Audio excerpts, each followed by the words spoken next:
Hey, them, teme blah blah. Muna teme blah blah. Teme. You come.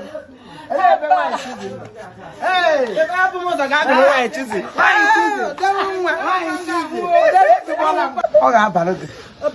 onye na-ero gị ire eluigwe bụ ihe ọ na-eme maka Chineke ọkpọrọ ya n'anya n'azụ onye echege mgbe na iwu ụmụazị m na-ejikwa ka akwọ gị n'azụ n'ihu gị imi na-arịọsị gị n'ime ire gị ihe okwu nkechi adịchi enyere nga anyị one day mmanụ obi isi ngọ onye ihe onye na-asị gbanwụ ma ewezụga ma onye ahụ ga-ahụ ihe ọwụta mgbe anyị bidoro ihe anyị riri ụmụazị mgbe a na-akpọ ya dị igwe mgbe anyị mere fim na vileji ọta ka anyị bidoro abịa na-akọsị ụnụ ahụ ya asị hard work pays ọ bụghị na ọwụghị chọchọchọ is there anything you are showing out of it so onye ọbụla nwere ezi obi ịnụ Chineke na-agọzi ha differently. I keep telling people it's not all about being rich. Yeah, my boy. This is my boy. This is the butak, right? This is the butak. Hey, what's that? Boy. Boy, yo. Hello, Terry. No problem. Why do you okay?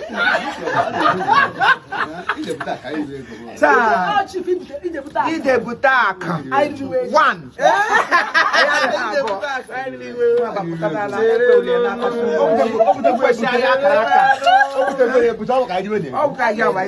I got into this. When you're going to nature, it's on mortgage. What's in your mom and I think I'm a parent. And all the while I need people like a good dinner and I seen a case of the riot.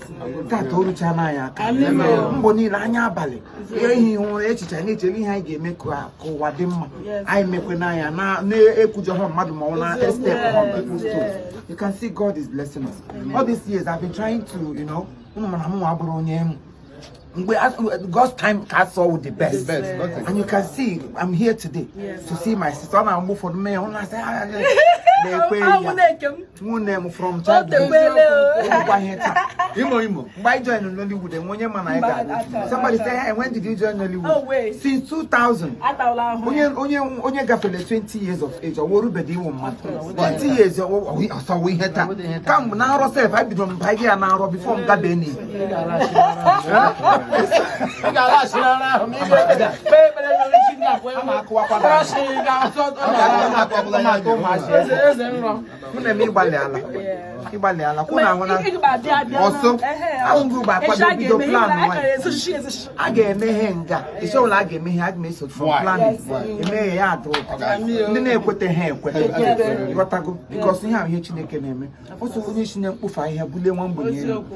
Our parents, when I took a no more goes here. So when it better today, I got to keep one man came with a problem. Which wala, which will be Anna. Oh, God, the Matoga. I go to one of the Lanya dream. You want to learn me and no one tackling. What will my job mean? I'll look for you.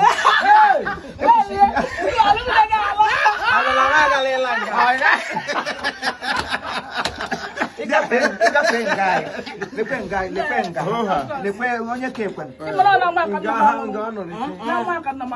One of my cousins.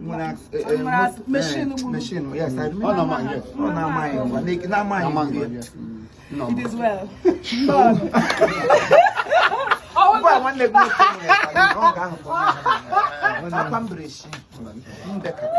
So, my bank, I put up with your candle.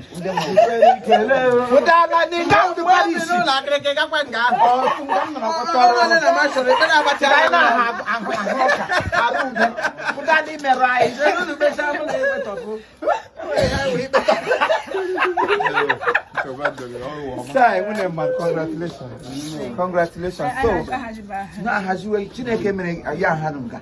Okay,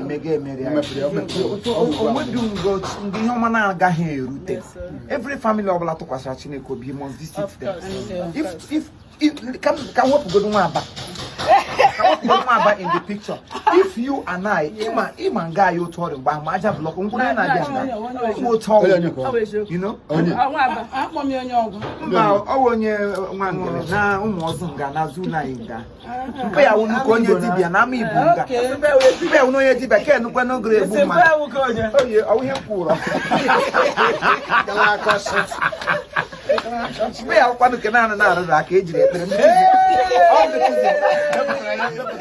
I'm choosing one I'm paying.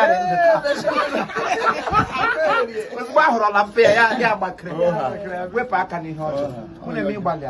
Hey, nothing today I must come because yeah, was I on Buddha? Mocking you wouldn't yeah, we are not percent down the red. Many hours. Come now, where I can be a hundred and then make a motor. And I'm a I see, you said, do it. Catching the figure because I think I will live. Tap, what I go to me.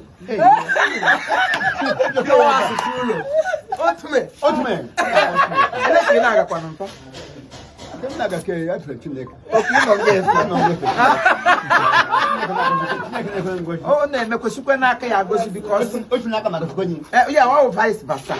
It was the guy gone now.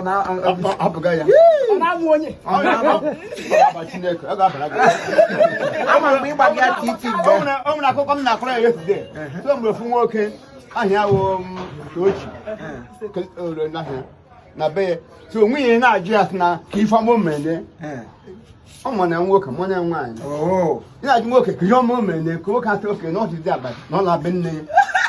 I'm got your mark. Come up to here, I'll bet I'm your woman. I know. I'm marriage, no, the Catholic church. Now, William, never. Michael, oh, Monday to what to tell. It got happen. No, check and I want to back at church. I have a good deal. I never got some more. And we can ask a guy, Mara Poga, Ebi Naga Kamga, Ebi Mono.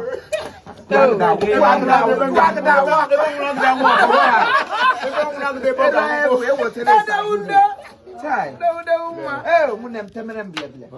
Temen Blabla. Oh, yes, you get in a yacht. Give me 2 years. Happy for the hand. So, yes, I know. I am so happy. You need to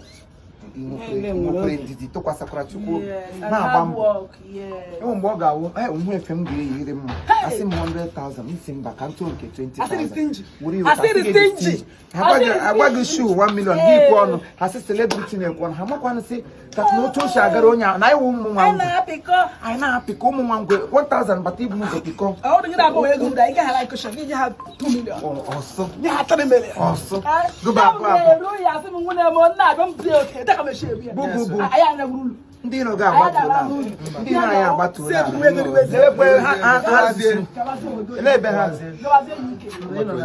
because chele kwa no party mu na mefushi onu kosu no nda bagra ni mu loye unu kosu draw sa yo